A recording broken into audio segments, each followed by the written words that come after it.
They claw at the rubble. Slowly, the ruins give up their dead. Chanting God is great, they hail their loved ones as martyrs.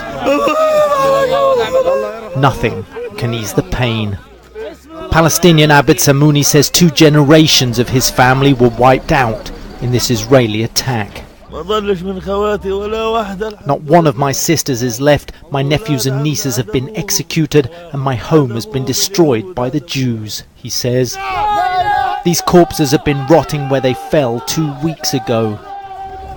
Now, as the ceasefire takes hold, bare hands and bulldozers unearth the barbarity of this war. Since early morning, they say they pulled out 23 bodies. They're still digging for others still missing. A brief United Nations report issued shortly after the incident says around 30 were killed, half of them children. Salah Samouni survived. Now he mutters a verse from the Quran for his slain father. It was an intentional massacre. This was no accident. I challenge anybody to tell me this was a mistake, he says.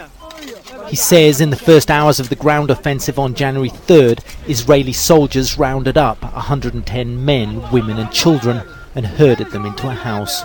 He says they huddled inside till January 5th. His uncle Abed Samouni remembers hearing Israeli tanks fire 2 shells into the house. Then an aircraft launched 3 rockets. He was in a nearby apartment and phoned his sisters.